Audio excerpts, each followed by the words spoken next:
I can get this right. Is that okay? Close. All right. Am I hearing everything? All right. Let me get some water.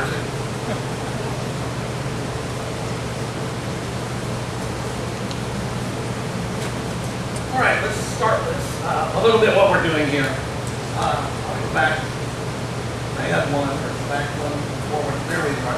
First of all, I want you to look at the bottom line of this presentation. That is conceptual planning. We have nothing is decided. We've gone through the board, we've talked to the board's reviewed some things, but nothing is decided. These are conceptual plans, they're more place-making ideas. Backtrack a little bit. Thank you for giving me this opportunity to work with your community and work with you.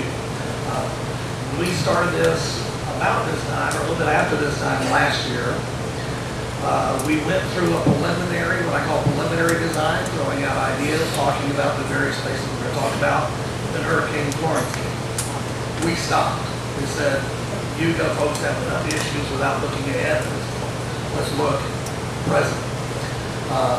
3 or 4 months later, we got a call from Ann and Dan, said, let's get started again. The community says, it's time for a great beginning.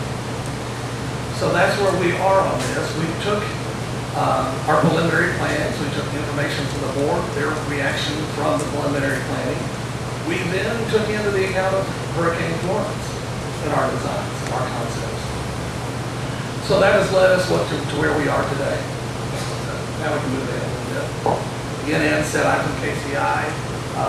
We have offices up and down the East Coast, in Raleigh, Charlotte, and Greensboro right now in North Carolina. These are some of the things we do. My focus is down in this area down in here. Not so much as other things, but we have other people that handle these other services that we offer. The other cohort that I've involved in this is a person by the name of Tom Tingle. Tom and I have worked together on large-scale communities up and down the East Coast for years. He's the architect in them, and I'm the landscape architect or the planner of part of it. So he's not here because we aren't into the building yet. We're into the conceptual design plan for the community. These are some of the projects that I've worked on over the past. Some of them you'll recognize. They're very similar to yours, is why I use them as examples from my work. Okay, so let's talk about you, because that's the most important part. Let's talk about Fairfield Harbour. When we were introduced to you folks, we were given the Celebrate 385. I'm going to do this way. Instead of turning away from the microphone, I'll do it this way. That's all right. We'll make it work. I may just pull the microphone and we'll go in this direction, but I want to talk to you, not have my back to you had prioritized various, ideas and elements. One being a multi-use facility. No, we're gonna have to do this anyway, so I can't turn around and do that. You'll be open mic. I'm just gonna be turning around from you, so I'm sorry. Okay, here we go. You were looking for active recreation. You were looking for biking trails, a boat launch and kayak area, launch area, senior living, and upgrading the Harbor Point golf facility. In lieu of Hurricane Florence, some of that got adjusted. I think it's still, many of those things are still valid. In part of our processing, part of it, what we did to look at how to celebrate the 385 acres that you have, is we looked at historic documentation. Some of your, where were you when this began? Back in the beginning of Fairfield Harbour, we went back that far. Started looking forward. We reviewed not only the base data that were given, but not only the overview data of the 385. We went back in and started looking at the details of it. We looked at site observations. We spent about 2 days just walking around, looking, figuring out what we could do, how we could make things work, what were the opportunities. We then had open discussion with some of you, some of the board. We talked to people around town. We looked into county research. What would the county allow us to do?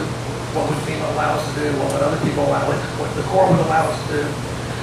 And then we started adding our professional opinion to it. These are some of the observations and the outcome we had of that. I can't see it from there either, so I do this. That's why we have paper. Still a strong believer in paper.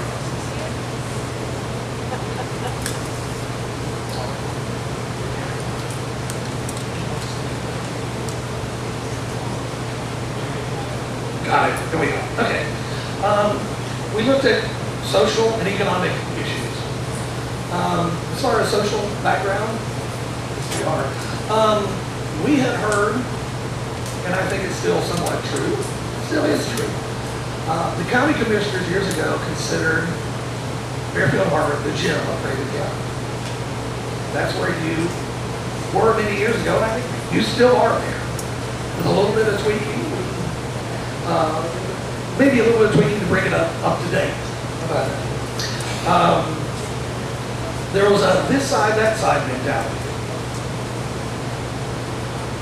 Both the trailer issues that need to be addressed, outside attraction of Fairfield Harbour, the idea of a multi-use facility. We were saying, look at Winding River as an example. We were told that there was a small playground in the works. We knew that there was a real sense of community, and I think we'll get into that as one of your strengths. The sense of community here, from what we can read and research and hear, is tremendous. The Red Hill Pavilion is basically your main gathering spot. Community center is used a great deal, so this building is used a great deal. And there's a changing demographics. More young people are coming in, which is a wonderful thing.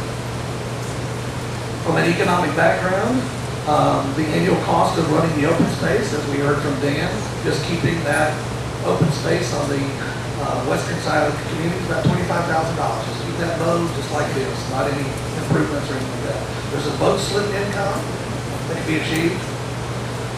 There's an outside attraction for Fairfield Harbour. We looked at the new club as an income stream. In other words, allowing people from outside the community to use that facility as a form of membership or user fees. The rounds of golf, 50% of it's public, 50% of it's members. There's about 17,000 rounds, and there's the fees. The existing timeshare recreation for center rate is $350 a year, and a local builder owns quite a few of the lots. I think you've heard of the strengths, opportunities, weaknesses, and threats. Well, I like to do it the other way around. Some of the threats we see to Fairfield Harbour are the timeshare. We understand some of those are starting to go into transition. The aging system and condition of some of the housing. We were talking about this prior to Florence. There's newer communities. Those newer communities, people like new. So that is somewhat of a threat to you and Fairfield Harbour. And then the equity of the POA dues. The fact that people who own this lot pay the same amount as the people who live here and are actively using it. Some of the weaknesses are the vacant lots. There is competition. The lot prices. Some of the lots out here are too low. And that's going to affect your property values down the line. Homeowner dues are equity. That's a weakness. There's your end of a 7-mile road. I think I saw a sign of 6 miles, but I would say 6 or 7 miles down the road. The aging conditioning of the housing stock, the fact that we have 385 acres of open space, about half of that now is open space, the rest of it's turned back into golf. Your strengths. You care for each other. I look at the beacon, we've been following the beacon along, and there is such a sense of community here that we don't see in some other communities. You have enough energy, you have enough bodies, for lack of better words, that you are loving one another and taking care of one another. You have waterfront and deep water. That is, they don't make water anymore. They don't make water. You have a commodity, you have an amenity, you have an asset like none others in the area. You have a history. People like new, but they also like the history. They know what they're getting when they come to Fairfield Harbour. The strengths, the homes for sale, there are homes for sale. Some communities, you know, there's our homes and lots for sale. Some communities, they're built out, so they can't grow. They can't bring in new families into new housing stock. The lot prices are a strength. Yes, they're a weakness, but they're also a strength. You have homeowners dues, cottage industries. We're seeing, you know, we looked at that and a major strength of what each of you is doing to perpetuate and expand the community.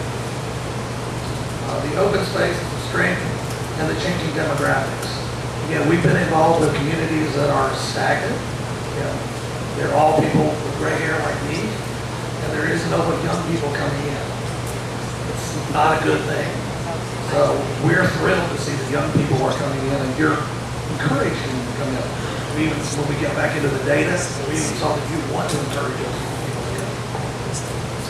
And the strength is the timeshare feeder. We've talked to numerous people on the board who started out in the timeshare and then moved into the community. Opportunities that you have within the community is the Northwest Creek Marina building. Prior to Florence, I think they were asking $800,000 for that. Now they're asking less.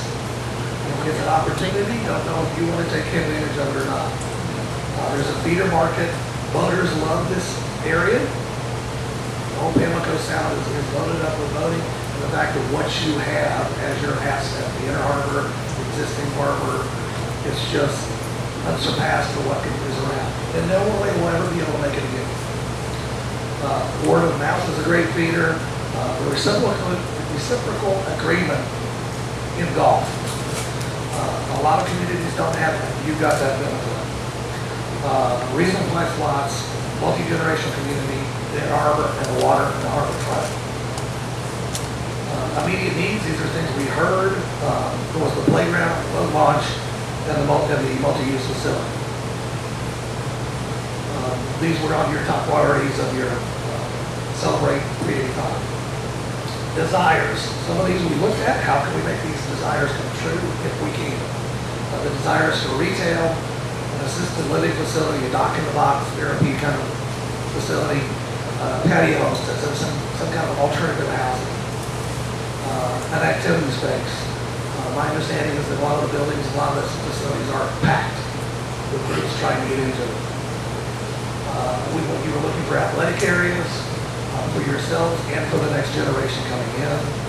Community garden, walking trails and bike trails. The idea of expanding pickleball, tennis courts, the workout stations, the new possible kayak launch, floating docks, and upgrading the clubhouse. So these are things we saw. So we're back to this. Harbor, Fairfield Harbour, Celebrate 385. What you told us, what we've investigated, matches exactly what you're looking for. So what we're looking at is reimagine, what I'm calling reimagining Fairfield Harbour. When they use the word one Fairfield Harbour, don't want to step on anybody's toes, but we do here. We hear there's the shore side and there's the Harbor Point side. Our idea is to try and get that so that it's one Fairfield Harbour. Not this side, that side. It's we're all in this together. So we call it reimagining. As I talk to you, you've got competition. I come from the developer standpoint. Okay, I'm always helping developers, and they're always saying, "What is it that's going to set me apart from everybody else?" Because they're trying to sell whatever they're trying to sell. You've got housing, lots, whatever. You're now the developer. The board and you are now the developer. You are setting the destiny for what you want to become. You are who you are. You can stay who you are, or you can look to the future and look for something to stand upon and set yourself apart. You could become the new widget, the new community. by just re-looking at who you are.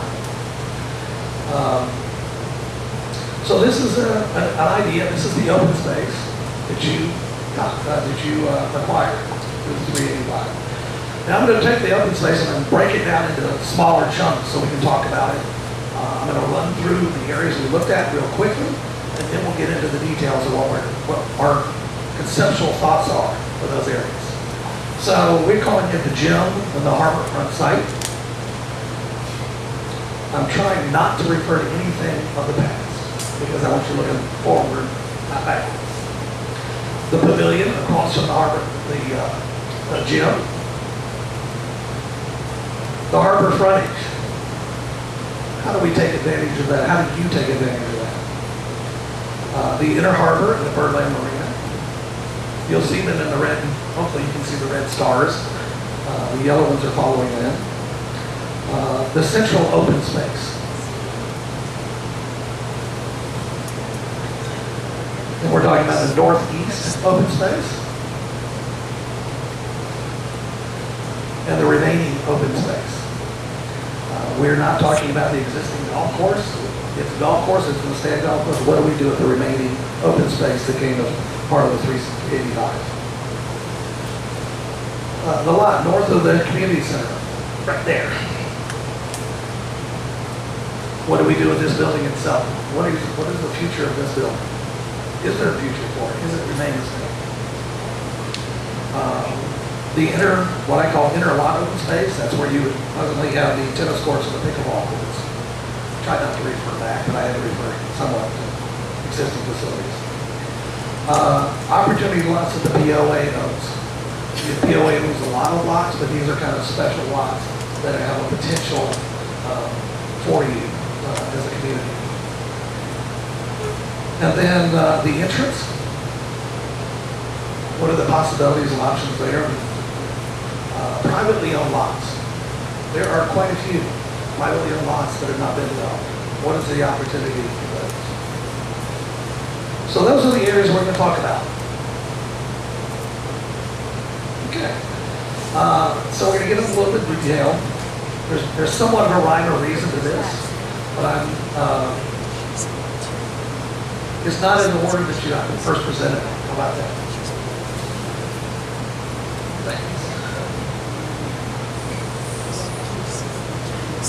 Okay, so what we're going to do is have a slide that says existing, what the existing use of that facility is.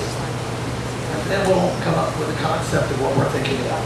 Again, these are concepts, these are ideas. The board and I, we have talked about it, but this is where your input to the board comes into play.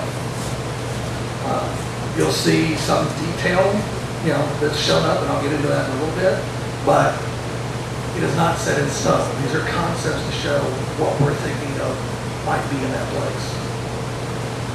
So let's talk about the Red Sail Pavilion. Right now it's the main gathering space for you folks. It's the tennis courts, and it's the main pavilion for everything you want to do outside other than this building here. What we're looking at for the reimagined opportunity there is to maintain the facilities as is. Maintain it, but don't put any major expenditures in the site at this point. And that's in lieu of what happened in Florence. And what we have envisioned for other parts of this community. We want you to consider transitioning those areas, the tennis court and the pickleball area, into another location. Making it more community engaged. It's a great space, and it's great, great intimate space. It's got a lot of shade. It's got some things really going for it. But it's tucked back away. It's not out there where you can say, this is our community. So what we're looking at, we're looking at taking those elements and moving them to a higher ground area, expanding the amenities like you talked about, and then allows for future growth, future parking. What you have there is very limited in what can be done. It can't be expanded because it's kind of hemmed in. So that's our concept for there, for that spot right there. And we'll get into where all that goes. We're looking at the main entrance. Right now it's open space, it's the main entry image, it's got the gatehouse in it, it's got your statement of welcome to Fairfield Harbour. The opportunity we're looking for there is, the next one there is on the western side, keep it, retain it as open space. On the eastern side, look at some type of pavilion. This is where a farmer's market could be. This is where food trucks could come in. And then in the future, some commercial open space, commercial sales at that point. We looked at good commercial or retail work down here. Remember that 7-mile drive? It's going to be tough to get any kind of retail person to come down here. Can we manipulate some of it? Can we manipulate some of the space? Can we make it temporary in some form or fashion? Yes. At this point, we would not be looking at coming in for a retail. If you realize you're all going to sleep now, okay? Because I had dinner and I was going to sleep. So that's what we're looking at, as an idea for that concept of reimagining that entrance space.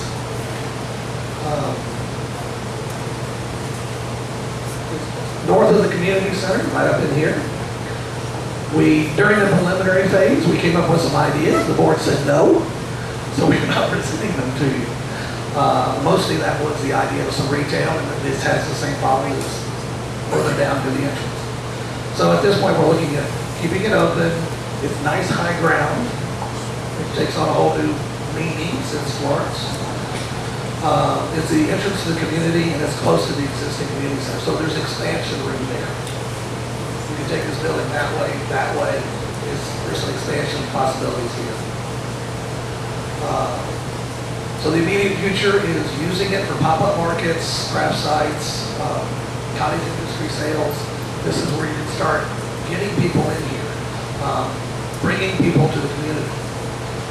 Again, I'm coming from the developer side. It's always how we get people to come. You're now a developer. How do you get people to come here and know that you are here, know that you are a vibrant, wonderful community that they need to be a part of? Ultimately, we think that it may have some potential for retail as it grows. I mean, you have 1,000-something vacant lots. As those lots fill in, there may be a possibility of generating some other kind of retail facility. The community center. Right now, you've got a fire station. It's your place, your gathering space indoors, playmaker space, and it's the entrance to the community. The immediate future is retain it as a community facility, maintain it as like it is. The distant future is utilizing it for open space, for markets, adaptive reuse upon completion of a new community facility at the gym. To give you an idea. A prelude to things to come. A permanent home for the playmaker space. Maybe this may be the concept that happens here. These are concepts. And converted into what I call a maker space. Maybe it becomes a place for woodworking, metalworking. It's a building that can facilitate those type of uses. All right, we're going to get into a little bit more in depth now. What I'm calling the northeast corner open space. Right now it's a green space with a pond. Water and sewer are nearby. Near the main entrance, and it's one of the few places next to a road that has open space, and it's high ground open space.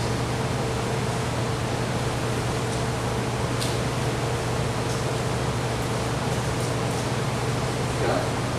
Okay, so our idea, our concept at this point, is all those things that you love near and dear, Red Sail, get moved to this location. It gives the opportunity to grow. It gives the opportunity to expand, to give yourself some breathing room, to expand parking, expand facilities, and it kind of concentrates everything in one location. So when you come in the entrance, you make a right-hand turn, and there are your community facilities. They're not hidden anywhere. They're right there so that everybody can enjoy them. At that location, we're looking at a possibility of soccer field to accommodate young families. Frisbee golf, you'll see that in the blue lines. We're using up some of that open space for there. A new restroom facility and pavilion, probably bigger than what is at Red Sail. Some basketball courts, an exercise facility, and I'll show you some examples of what we're talking about there. A gathering terrace outside, we've got fishing docks, picnic shelters, tennis courts, pickleball courts, bocce ball, and parking. So this is a little up close of that one corner and how that could happen. You know, it's not locked in stone, or even these are concept ideas. Reinforce that.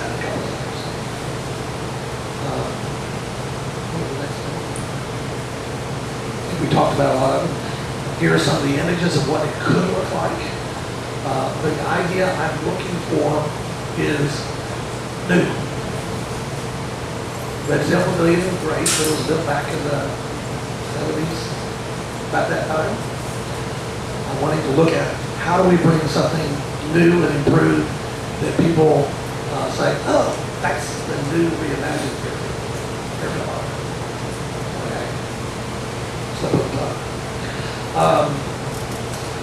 You had mentioned the next slide. You had mentioned the idea of a exercise facilities around a walking trail. Over our history, we found that those, you walk so far, then you do pull-ups. You walk so far, you do this. You walk so far, you do that. They're not used. Concentrating them in a location such as this, facilities such as this, makes them more usable. People will use them because it's contained. You can still do the walking, but it allows you to concentrate your activities in this location. They're much more active, unlike some of the playground facilities that are kind of static. These are more fitness related and give the opportunity for growth. See on the bottom, these are a track area, so you look at how fast you can sprint. Really entertain the kids, grandkids, and Bern also there. The next one, we will look at moving the community garden to this location.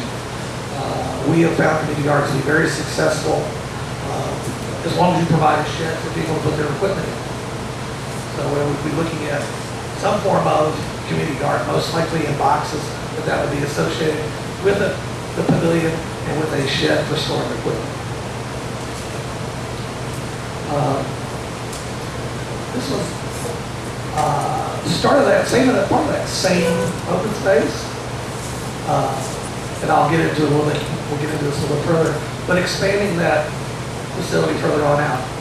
You see, we have some tennis courts up off the road. This again is a placemaker. It's not necessarily we would say this is exactly where tennis courts need to go, but we're trying to expand that area with activities that are active participation tied in with.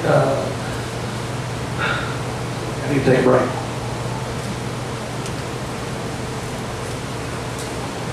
They're associated with parking. They're tied in with a greenway trail. We were looking at using the existing cart paths as greenway. They may need to be updated, so on and so forth. The next one. The POA waterfront lots. You have 3 waterfront lots and multiple interior lots. There's 5 acres near the treatment plant, and there's also a little tract of land opposite Blackberry Marina. What do we do with those POA pieces of property?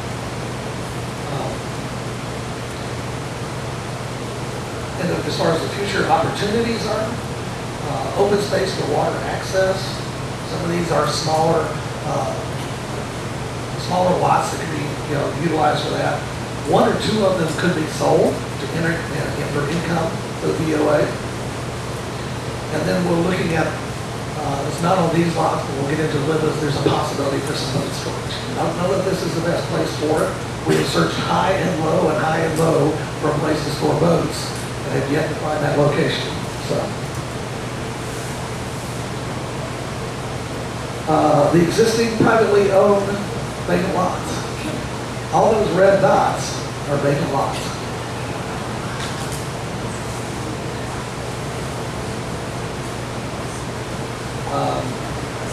There's about 750 of them that are privately owned. There's little income. I mean, there's little cost to having them, but they're creating income, which is the benefit of that equity of homeownership of the POA dues. Those people are contributing to your POA dues without using any of your facilities. However, they're not contributing to the life of what your community is. So the opportunity is looking at an alternative housing stock. Looking at grouping lots to provide a lot that can be utilized for additional multifamily or alternative housing. It's one of the things you were looking for. And we'll show you how that might look at. The next slide shows a little bit better when we would. This is an example of how we might look at the grouping of lots. You know, we need to take into consideration existing neighbors, this kind of stuff. We can look at, a lot of things need to be looked at. You know, square footages, access, so on and so forth. How do you address a new product type next to existing homes? The next slide.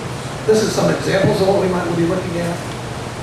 The idea of going in higher ground, as I say, further up away from the water, would allow us to have something that is more next to the ground. Because there's not much sense in building a downsizing unit that is, 12 feet out of ground. How do you get to it? So by moving back further into the community, we can come up with some type of product. Maybe it's a duplex, maybe it's raised, maybe is smaller than what is required by the existing documentation.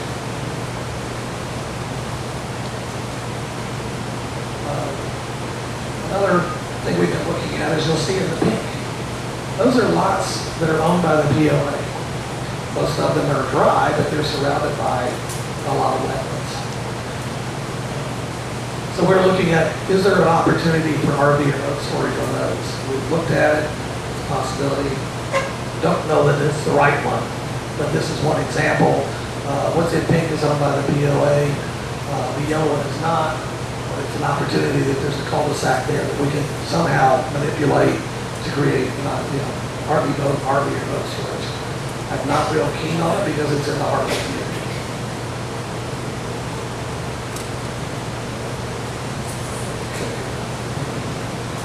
Let's talk a little bit about the central open space. What we're looking at is, in regards to central open space, is how do we utilize land that is next to a road?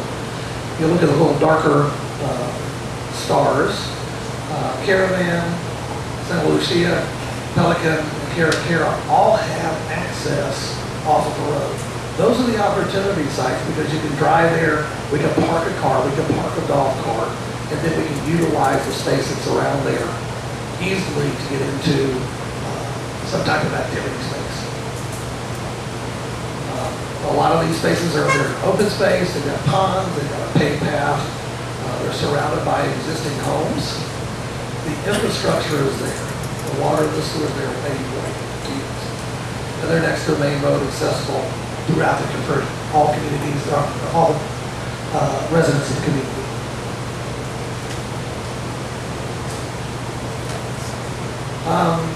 What we're looking at for the remainder of those are your basic. Those are the old pathways through the open space. We look at using those as trails, and possibly an arboretum. Possibly we start planting some of that to reduce some of the maintenance. There's an opportunity. We looked at the opportunity of wetland mitigation. Our company, as you saw, one of the things we do is wetland mitigation banks, where we come in and we create wetlands. We then sell those to the state when they're doing work because they have to, when they destroy wetlands, they have to purchase wetlands, so they have to recreate wetlands, so we recreate it ahead of time. We looked at that, and basically nobody in this area is looking for credits. So that's kind of out the window, but we wanted to look at it. However, we could be manipulating some of those ponds by shelving them in. Right now you have a pond, a big ski that goes up to open space. by cutting those in a little bit, the water, any backwater, any storms, we can't handle Florence, but if we can handle a storm, a minor storm, those will be going into lowland areas before they start flooding houses or flooding roadways. Future amenities are the same way what we talked about before. We showed you one area up in the northeast corner. Those areas can be again expanded throughout the community. Let's talk a little bit about the Inner Harbor. We can start getting into some really interesting things. You have protected water in the Inner Harbor, and it's sitting on what you have called the gym. How do you utilize that space to its full potential? What we are considering in this location is a popular concept of coming in and adding additional slope slips. You're saying right now there's kind of long blood slips, and we can view it that way. We can do slips along the edge. But that was what we were thinking. It's an income generation for the POA. It utilizes the Inner Harbor to its fullest. And it creates a greater sense of place. And I think it's the opportunity to expand on what you have. One of the things we found in many instances is if you live on the water, you got a boat, but if you don't live on the water, you can't have a boat. You don't have a place to park it. Well, this gives you the opportunity for people who want to have a boat, live further back into the community, to have a place to park their boat. We'll be looking at some type of restroom facilities along it. Don't know what those could be. We heard about Gamma, floodplain, so on and so forth. But we would bring some kind of a pathway and even some kind of parking along there, bringing parking in through there. But leaving the majority of open space for future use. We're thinking strongly there. We want you to consider strongly the idea of utilizing the Inner Harbor for more boat mooring. Looking at that same open space alongside of it, we've got the boat ramp, the roads with slips, but there's a new sport out that's called flip golf. Very similar to par 3, which you play with a soccer ball. What we would be looking at is utilizing that space that could then be expanded further and further for what's called, again, flip golf. Cups that are about that big around. So you kick the ball, goes in the hole, you just keep the score, and you move on to the next one. Again, we're looking at this as an income generation stream. There's no reason why that the local kids, soccer teams, couldn't come out and pay for the opportunity, much like people come and pay for golf. They come and play foot golf. The maintenance is not near as intensive as a golf course. It can be kept a little lower than what it is right now, but it's more fairway or a little bit higher than fairway golf, but fairways that are being maintained.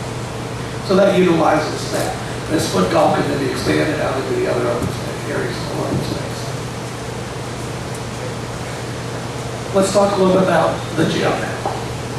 Right now there's a marina. There's the old clubhouse, the old pool, there's parking, and the old tennis courts. And I want to say old. A lot of them are, they outlive their life expectancy. You've got the ladder all the time. I'm speaking with her? Okay. Oh, okay. We got everything going now? All right, so here's what we're looking at. The opportunity here is for the community only, is a marina. Expanding the marina, expanding the facility, adding the boat ramp, phasing in a series of clubhouses. That will allow you to not come in and drop down 12,000 square feet of 12 or 15 or 20,000 square feet of building at $250 a square foot. So we're looking at possibly phasing it in, phasing in the pools, and we'll talk about how those get phased in, adding parking lot, a playground. This is where the boat ramp is. We have looked and looked and looked for places for the boat ramp, and this is where we believe the boat ramp should go. We could have rental space, a wedding lawn, and a community waterfront. This could be a private, public, or private space that's open to the public. Here again, you're paying $340 to have a pool, to use the facility in a timeshare facility. Could you create a nicer facility so that those timeshare people pay you, and the surrounding community come in and pay you to be a member or of the facility, or pay a user fee for that facility? It's also a place of prime real estate, and we'll get into that in a minute. It's an excellent sales potential for a multifamily site. That's where you decide, do we want this for us, do we want this as another alternative? So what we would be looking at is phasing the property. What we'd be looking at is a smaller, 4,500 square foot building. Pool, what we're looking for there is more of a resort style pool. And I'll get into why we would not be doing a lap pool at this point. We'd have parking, the boat ramp, day parking for trailers. We are not facility in our additional thoughts. We are not looking at this, facility be, trailers are parked there 24/7 or more than a day. That was our concept when we came up with this. And we talked a little bit about what does that mean? How do we use this? How do we not disturb neighbors? We'd have a playground and then gathering lawns. So that's kind of how that is. We'd have a splash pad. So the pool would take on more of this shape. Fun, sitting around, fire pits, places to lounge, sun shelves, shade also, next would be. So some of the amenities you might see in these pictures. And then a splash pad, next one. I think you've seen some of these out and about. This is a great place to allow the grandkids to come and hide in life because they're fun. The reason why I'm not a big fan of 8-lane swimming pools is that all you can do then is this. And you can swim a lap, but all you do is this. So our idea is to go ahead and create a fun pool as the first pool. That can then become the adult pool that we want later on. Okay, next thing. Phase 2, as the community grows, younger families come in. Now you need a swim team. Now you build a pool that is a 6-lane, 8-lane, whatever you want to do. Swimming pool that has lanes in it. You now have the Fairfield Harbour flying fish as your swim team. That would then end up with another pool building that's more kid-related. The other building now becomes more adult-related. You'll have a lap pool, that's where you add a slide and additional parking to make that happen. And so that's kind of where these images come from. And then the final opportunity we're looking at is one of the things you're looking for is a gathering space that could be rented. And we were here hearing that we could be rented. So we're looking at something like the 7,000 or 6,000 square feet, have a gathering lawn, there's weddings out there, there's more parking, we have the marina slips, we have more parking for those slips down the freeway, and you've now created a village of community, of activity. That's right here on the waterfront. Okay, next one. Okay, we're looking across the street. One concept we have is what happens with a public amphitheater. Small public amphitheater. Again, this brings people into the community. People who then get excited about, hey, I want to live in this community. You can charge admission for it. It could be some place for the symphony, local bands, some kind of open recreation center. It's also, that site is also great for multifamily or as a main clubhouse pool facility, in lieu of what we just showed on the gym.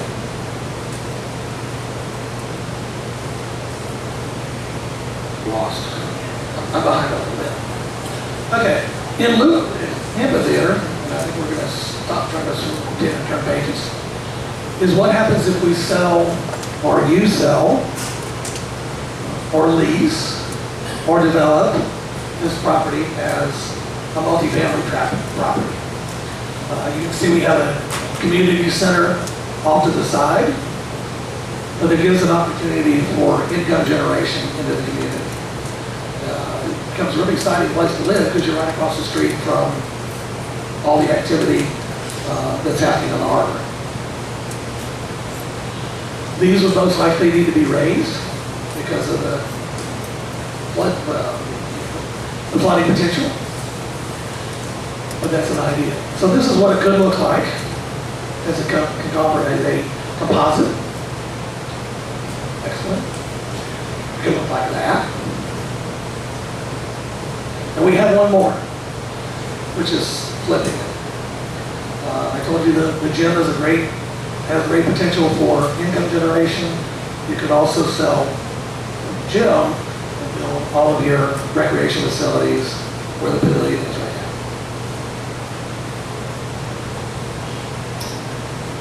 Excellent. So that's kind of where we come from right now. I thank you for not interrupting. However, now is the time if you have a question or concern. I'm a big guy. I've done this before. I'd love to hear what you have to say. I think there's a microphone that's going to go around for people who have questions. I will answer your questions to the best of my ability. If it comes to, what's the word I want to use? Something that the board would have to decide that I can't decide as a planner, I'll be referring to say that's going to be a board decision, not my decision. I think we have one question here. We're coming to you. Okay. Hold on.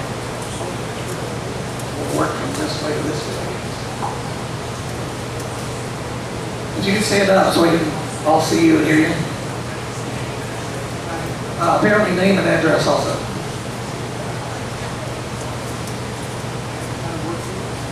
You have to hold that one right in your face. Is that better? Okay. My name is Buddy Jewell, and I wonder what are the general demographic characteristics of the population that you're talking about? I think your general demographics right now is who's in this room. I think who you want to be encouraging to come here are much younger people. Those younger people are going to buy your house when you want to move out. Those younger people are going to bring activity. Those people are going to be bringing children. I've worked on a number of communities. I'm going to throw out Fort Colony as one of them. They started that community as an early retirement community. That's what they were selling to. All of a sudden it became more and more popular for families. They have now 2 swim teams.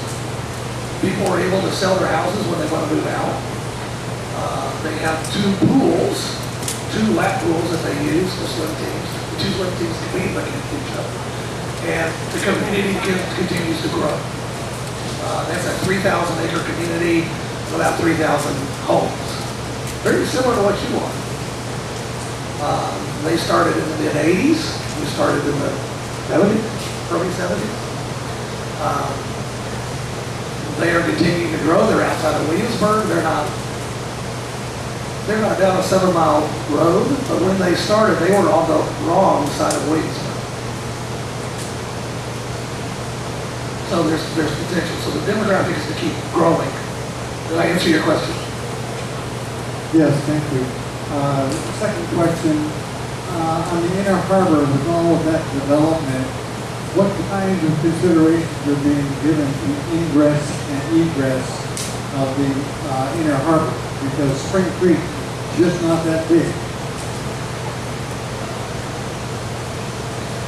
I don't think we're seeing large boats in there. I don't know that we can even get large boats. We have not done the research yet to find out water depths, so on and so forth. Okay, that's later on down the line. I think there's potential even with the creek being narrow that we can get ingress and egress out of there. Not everybody's going to leave at the same time or come back at the same time. We've been told one question per person, or I've been told one question per person. Next one over here, I think, we're going to work your way this way, okay, so we'll get to everybody. Was there one here? Jennifer? Oh, okay, here we go. My name is Craig Myler. I'm at 6008 Park Court. Sirs are very direct and straightforward, but I'm interested in why you feel that bringing money and people in is the desire. And I didn't hear one time. I didn't hear one time where you indicated the quality of life that we desire is being established. This is a gated community with a lot of amenities, which we've just found that didn't survive bankruptcy when we had to purchase land. What you're talking about, as far as I can see, is bringing in retail, bringing in more people, bringing people from outside, because it'll make money and my house value will go up. Okay. I'm not certain that that's the primary objective of improving the community. All right. Let me see if I can put that another way. All right. When some of you moved here years and years ago, you had facilities that you used and were proud of and created the sense of place that was Fairfield Harbour. Some of those have gone away. They've aged out, they've been damaged by whatever. Yes, I'm coming from a developer standpoint, but now I'm going to come from a social standpoint now. Okay? That's what you want to hear.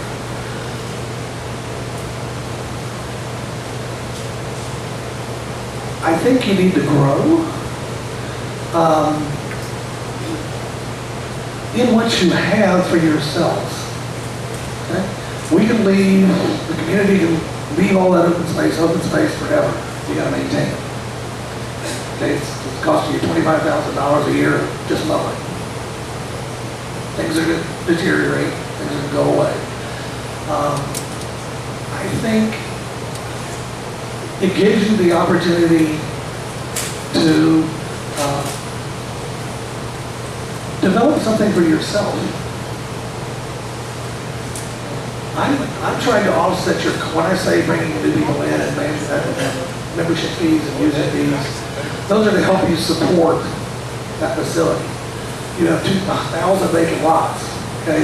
They're contributing some, but they're not contributing to those, those facilities. They're contributing to your POA to run the community, to mow the grass, to, plant the flowers at the front entrance. They're not contributing to new and improved or existing facilities that could be improved upon. So I'm dealing with basically the quality of life you have here. Now, the quality of life that you want is, we like it just the way it is. That's a decision you can make. That's your decision. It's not my decision. It's your decision. I would not be thrilled with it. This is me, personal. That's what my personal part is it. I like the idea of always expanding, always growing, because it gives us an opportunity to see what's around the next corner. Have this question?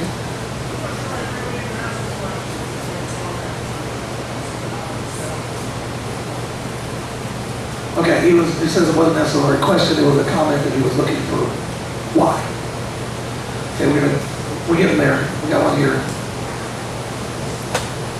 You got to talk straight into it.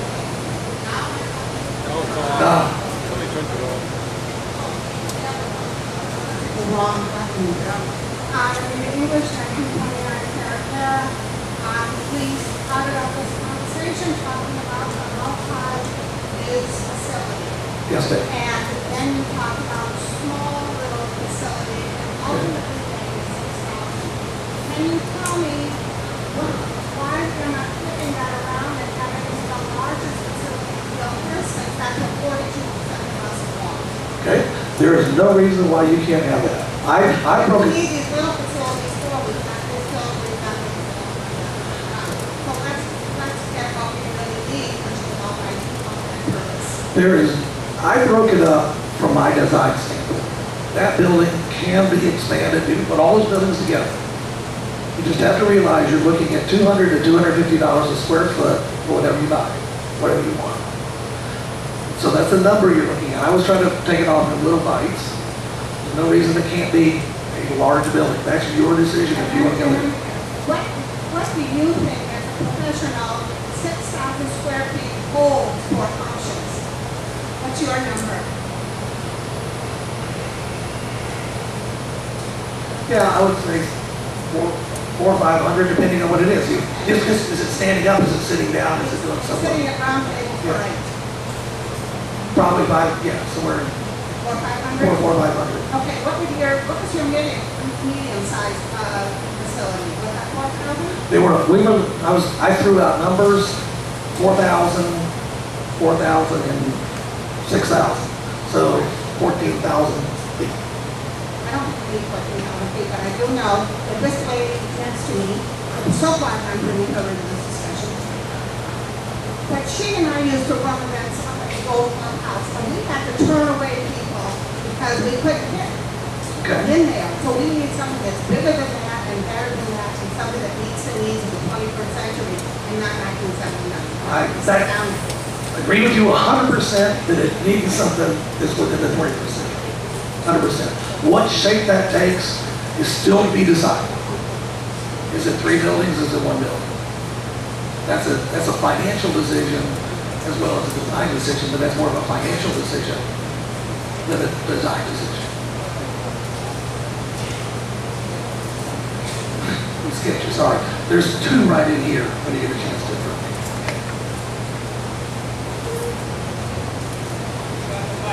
Okay, yeah, go ahead, we'll get the other.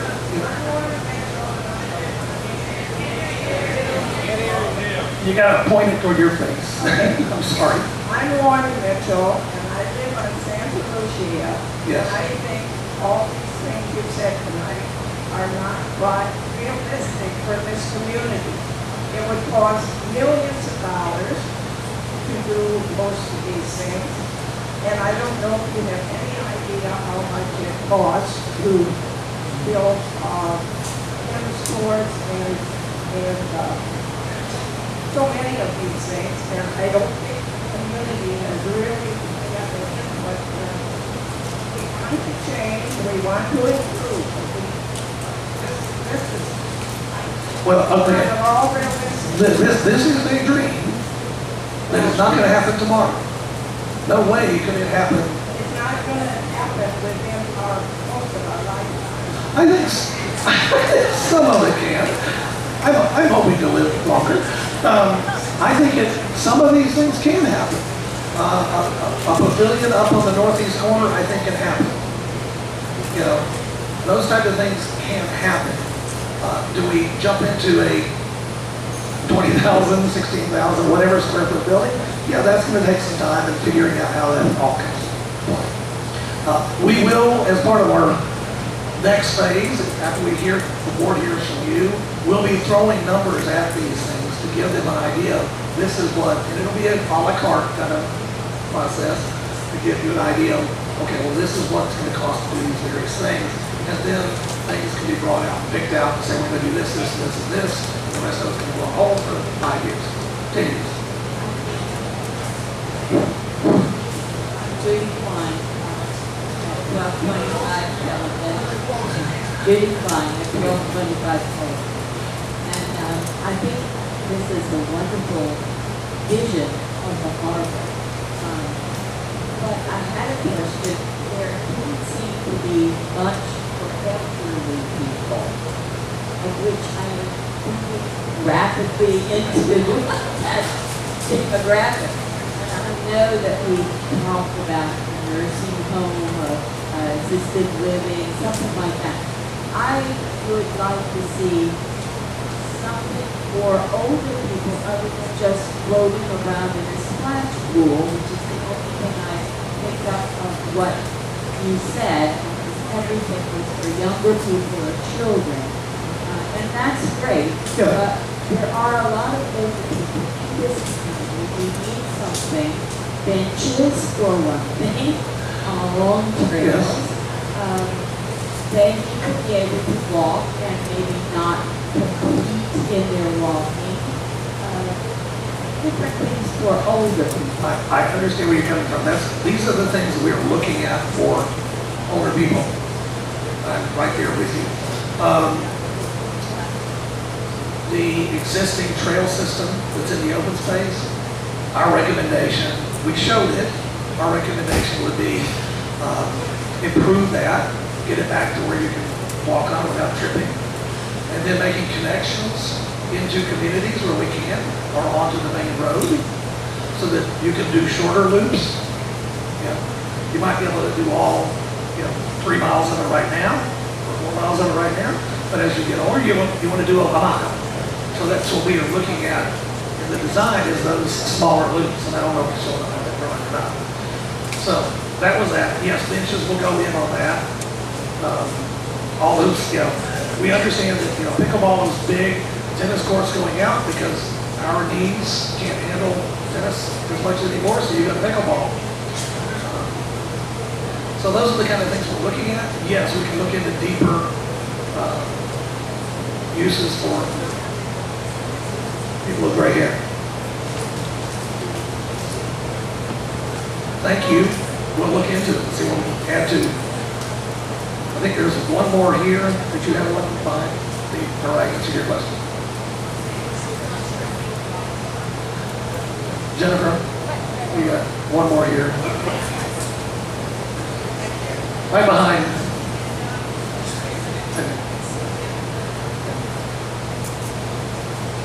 My biggest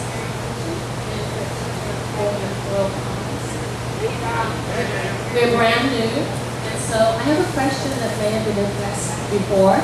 What happens to Broad Creek when you bring all these people in? You can't stay at 2-lane road.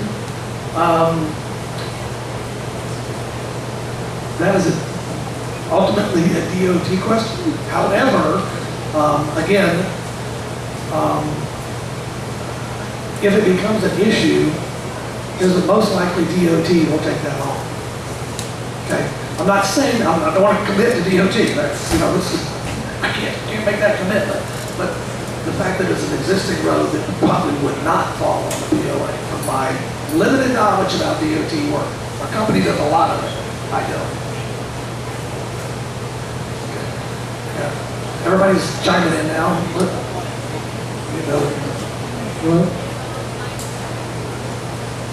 Hello, everybody. I'm Bill Andrews.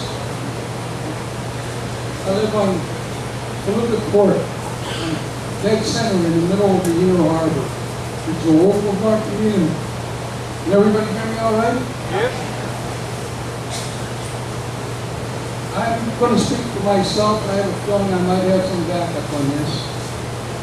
Most of us left that type of a situation behind, come into a peaceful community where we have access to waterways, golfing, etc. It would be nice to have a few improvements, a couple new amenities in here, yes. But to go to the extremes that you're talking about, it's like building a Disney World down here. And the gentleman here, Greg mentioned it, Greg, bringing all these boats in and out of Spring Creek.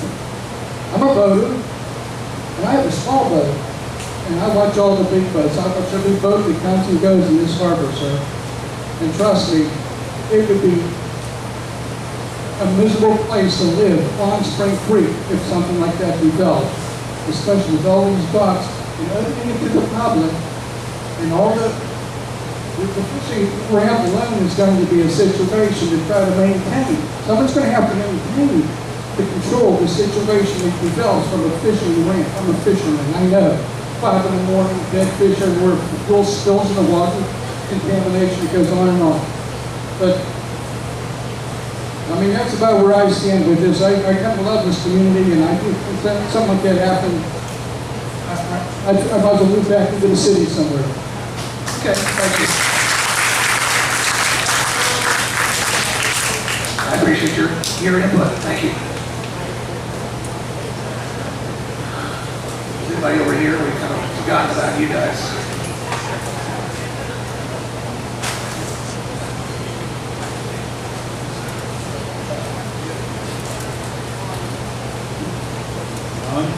Yep. Regarding Spring Creek, bottom line 6102 Castle Court. Regarding Spring Creek, it's not the depth of the water. Louder. It's the width of the creek. It's not the depth of the water, it's the width of the creek. Every year, one of the navigation parts, at least one is knocked down before the boat hits. Okay. Now, if you have several boats going in and out simultaneously, we're looking at major trouble. Okay. Thank you. We'll take that. We'll look at that. My name is Joe Pica. Joe, you're, yeah, turn it on or point it toward your face, one of the two. No, try again. Anyway, my name is Joe Pica. Thank you, Joe. I live on Windward Drive, and I've paid attention to your show here about what you're trying to do, but approximately 25 to 20% is not addressed. And that is the ungated portion, normally referred to as the Marina District of the Peninsula, which is where Northwest Creek Marina is. Condos, rec facility, timeshares, and single family and row houses. Yes, ma'am. Yeah, got it. No, we have not addressed that.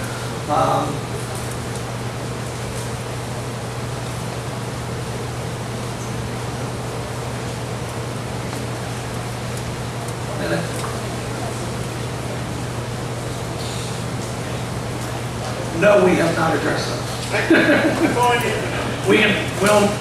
That's okay. We'll put that under advisement, okay? I don't know how we handle that, knowing what all goes down that entrance, the entire timeshare, community runs down to this. We gotta figure out how to handle your situation. Yeah, the question was really oriented towards the social aspect. Okay. A community, one Fairfield Harbour. I understand. And that was critical to your presentation. But it's glaringly absent with regard to that. We can look at that. We were tasked to look at the open space, but we can look at the other parts too. We got one over here and one here. I think we're getting close. Oh, we got one down here. Let's go there and we'll come here. And after that, I think we're going to call it quits. Okay, two more. Down to our Fairfield, 1611 Castleton Court. I don't remember you speaking at all about assisted living. It seems so sad to me to see people move from this community 20 miles away from friends, often their own age, who just cannot visit it. I would to address your assisted living. Okay. I've worked with assisted living people before. They are looking for heads. They're looking for a population density. And as much as I think it was a wonderful idea coming down here, I don't think the density is here to support that facility. How big? I mean, it might be a small facility, something of that nature. I can talk to the folks that we work with if they would be interested. But having had some experience in that, it's tough. It's a private monetary decision of a corporation to make that decision. It's not something I can make. I think there is an opportunity. Is there an opportunity for locating that? Yeah, you're probably looking on the eastern side of the entrance, is where basically the location would be, if you can convince somebody to make that multi-million dollar investment in a location that's 7 miles from the main road. I understand your desires. But we got one more. Oh, we got 2 more. All right, we got 1, 2, 3. No. Bring it up with your board. Yes, my name is Conrad Weiser. daunting when I moved here. So I I enjoy enjoy the the Northern Pines Drive. And I know that like a lot of people would like things to stay.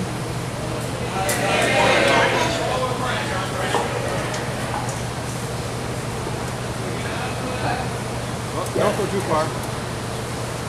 I understand that there's a lot of people here who would like things to stay the way they are. Relatively, and have the densities of people not be increased. But there's a couple of things that I think that we have to remember. Number one, we don't own the lots. So these people have the right to move in whenever they want. So we can't stop them from doing that. So the community is going to naturally grow on its own. Secondly, we have bills to pay. We have to pay off the money that we spent to buy all of the amenities. And the only way we're allowed to do that is to create revenue-producing things like the golf course, like a marina, and whatever other revenue-producing things we can produce. Those are the things that we can use to pay off the debt that we have, which is over $2.5 million that we owe. So it's very nice to say, listen, we'd like to keep things exactly the way they are, but it's kind of unrealistic. No one's saying they want it the same all the time. Yeah, so, No one's saying that.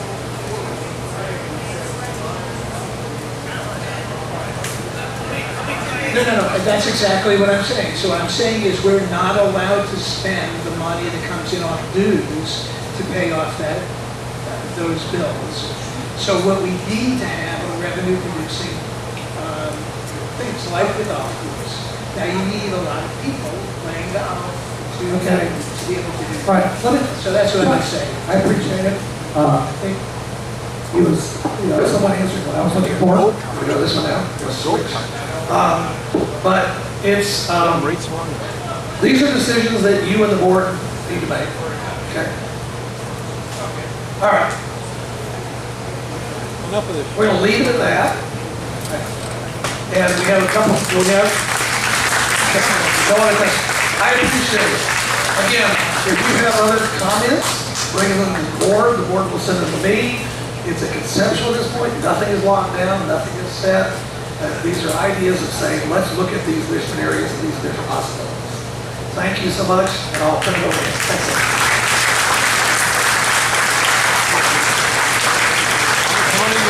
Thanks, Dan. Dan, would you like to say something? We get it from revenue?